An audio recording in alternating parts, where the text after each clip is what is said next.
Alma le jeune. Un grand changement. Le roi Mosia donne à Alma le pouvoir de diriger l'Église à Zarahemla. Alma enseigne au peuple le repentir et la foi au Seigneur. Alma a un fils qui s'appelle aussi Alma. Alma le jeune ne croit pas aux enseignements de son père. Les fils de Mosia ne croient pas non plus au Seigneur. Ils sont amis avec Alma le jeune. Ils veulent que les gens quittent l'Église. Alma et les fils de Mosia conduisent beaucoup de gens à désobéir aux commandements de Dieu. Un jour, le Seigneur envoie un ange pour les arrêter. L'ange leur dit d'arrêter d'essayer de détruire l'Église. Alma et les fils de Mosia ont tellement peur qu'ils tombent par terre. Alma ne peut plus parler ni bouger pendant 3 jours et 3 nuits.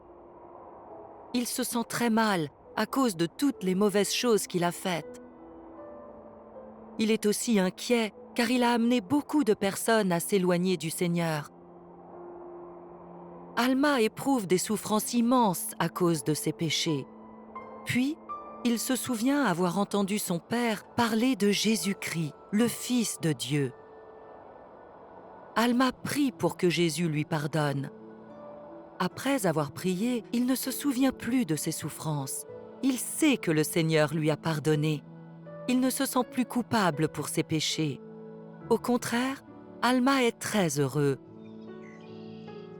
Il retrouve ses forces. Alma et les fils de Mosia décident de se repentir et essaient de réparer tout le mal qu'ils ont causé. À partir de ce moment, ils servent le Seigneur en amenant d'autres personnes au repentir. Ils voyagent dans tout le pays et instruisent le peuple à propos de Jésus. Alma et les fils de Mosia veulent transmettre aux autres le bonheur que les enseignements de Jésus ont apporté dans leur vie. Ils travaillent très dur pour servir le Seigneur et le peuple. Les fils de Mosia décident de partir et d'instruire les Lamanites à propos de Jésus. Alma choisit de rester parmi les Néphites et de continuer de les instruire.